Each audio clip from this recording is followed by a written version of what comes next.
So here we have another sample question, and this one has a little trick to it that makes it a little bit more difficult. So right now, basic rational expression, remember we have a numerator, we have a denominator, and they're made up of variables and coefficients and constants, same with the top. We're going to factor it out. Notice that they don't have any multiplication symbols, no parentheses, so let's create some. How we do it?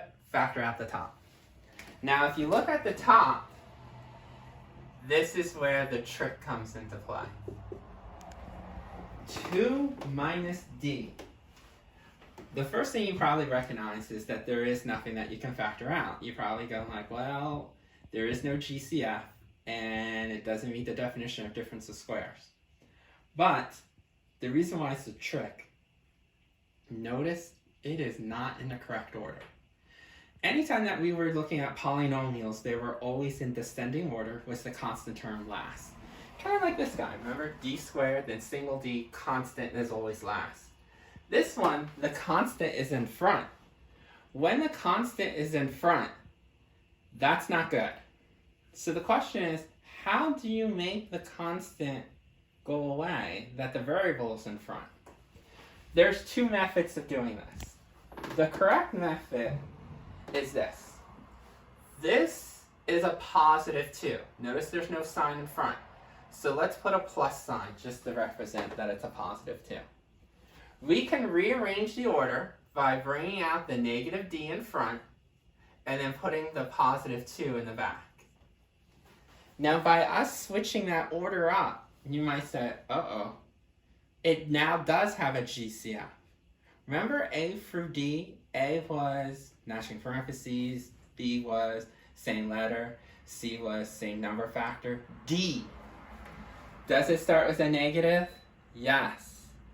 If it starts with a negative, we must take out the GCF of negative. Now, if there's nothing else that they have, you're basically taking out a negative 1 secretly. So you're going to divide each of these terms by negative 1 to get the leftovers. This divided by this is d. This divided by this is negative 2. Okay. So, technically, there was something to factor out. You didn't see it because it wasn't written correctly. When you factor out, it'll be negative 1 and then the d minus 2. Now, some people say this. Anytime that you have a minus sign here, and this is a positive, they said you can do factoring by what? Switching the order. So that means bring the d down, bring the 2 down, but then bring out a negative 1. Okay? I prefer this because you can see why the negative 1 came out. Here, if you just switch, you have to remember there's always a negative 1. But you only can do this is if it's subtracting of 2 terms. If it's adding 2 terms, when you switch the order, you don't have to bring out a negative 1 because addition, you remember, is commutative property. So if this was 2 plus d, you could just easily say d plus 2 and you're done. Subtraction is the one that you cannot switch the order without an extra negative. Remember, if I had 10 minus 3, that's 7. But if I do 3 minus 10, switch the order, I get negative 7. 7 and negative 7 are not the same because of the extra negative. So because this was subtraction, when I switch the order, I always have to bring out the extra negative. Or do what I told you here.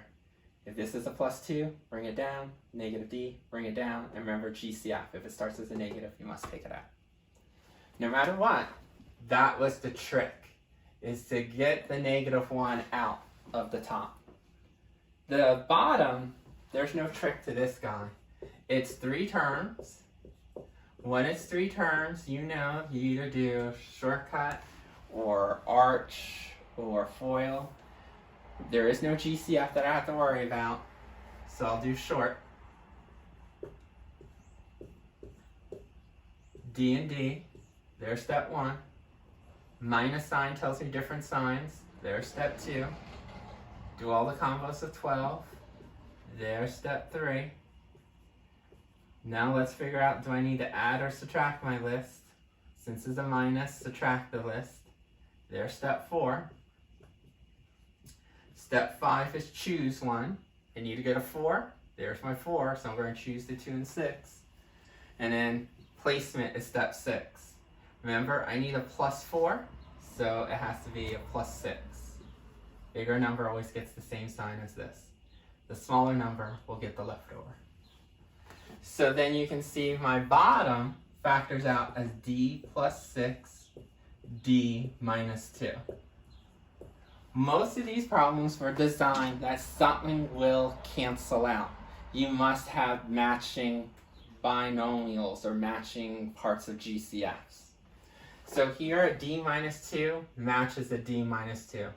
If you left this as D plus 2, they would not match. This and this cancel out. So what's left on top? Negative 1. What's left at the bottom? D plus 6. So the trick with this guy, because that's our final answer, is that anytime that you see something that's out of order, you're going to have to place it in order. What I suggest to put signs in the front of each guy. So this was a negative, this is a positive, and then you can rearrange the order. Put the variables first, the constant last, and then do your GCF steps.